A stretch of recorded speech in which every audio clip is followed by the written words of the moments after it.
എല്ലാവർക്കും നമസ്കാരം. വളരെ സിമ്പിളായിട്ട് തയ്യാറാക്കിയെടുക്കാൻ പറ്റുന്ന ഒരു റൈസ് റെസിപ്പി നോക്കാം. 2 പേർക്ക് സെർവ് ചെയ്യാൻ പറ്റുന്ന അളവിലാണ് ഈ ഒരു റൈസ് തയ്യാറാക്കിയിട്ടുള്ളത്. ബസ്മതി റൈസ് വേവിച്ചെടുത്തത് ആദ്യം മാറ്റി വയ്ക്കാം. ഒരു പാൻ ചൂടാക്കി അതിലേക്ക് 1 ടേബിൾ സ്പൂൺ ബട്ടർ ചേർത്ത് കൊടുക്കാം.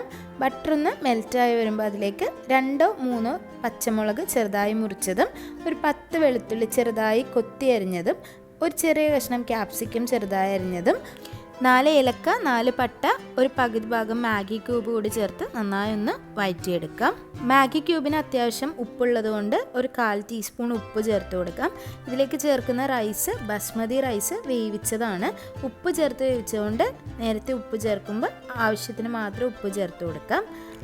2 പേർക്ക് സെർവ് ചെയ്യാൻ കണക്കിനുള്ള റൈസ് ചേർത്ത് നന്നായി ഒന്ന് മിക്സ് ചെയ്ത് 1/2 ടീസ്പൂൺ ക്രഷ് ചെയ്തിട്ടുള്ള കുരുമുളക് കൂടി ചേർത്ത് കൊടുക്കാം.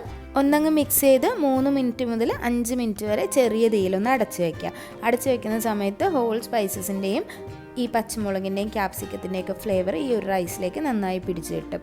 അങ്ങനെ ആകുമ്പോഴാണ് ഈ ഒരു റൈസിന് നല്ല ഫ്ലേവർ ഉണ്ടാവുന്നത്. ഗ്രില്ല് ചെയ്തതോ അല്ലെങ്കിൽ ഫ്രൈ ചെയ്തതായിട്ടുള്ള ഏതെങ്കിലും ഒരു ഫിഷോ ചിക്കനോ കൂട്ടി നമുക്ക് ഈ ഒരു റൈസ് കഴിക്കാം. ചില്ലി ചിക്കൻ്റെ കൂടെയൊക്കെ ഈ റൈസ് നന്നായി കോമ്പിനേഷനായിട്ട് പോകും. അപ്പോൾ ഈ ഒരു റെസിപ്പി എല്ലാവരും ട്രൈ ചെയ്ത് നോക്കുക. ട്രൈ ചെയ്ത് നോക്കിയിട്ട് അഭിപ്രായങ്ങളൊക്കെ അറിയിക്കുക. വീഡിയോസൊക്കെ ഇഷ്ടമാണെന്നുണ്ടെങ്കിൽ ലൈക്ക് ചെയ്യുക, ഷെയർ ചെയ്യുക, സബ്സ്ക്രൈബ് ചെയ്യുക. അതുപോലെ നിങ്ങളുടെ ഫ്രണ്ട്സിനും ഫാമിലിക്കും ഈ ഒരു വീഡിയോ ഇഷ്ടമായിട്ടുണ്ടെങ്കിൽ ഷെയർ ചെയ്ത് കൊടുക്കുക. അപ്പോൾ ഇനിയും നല്ല നല്ല റെസിപ്പികളായിട്ട് കാണാം. അതുവരേക്കും താങ്ക് യു.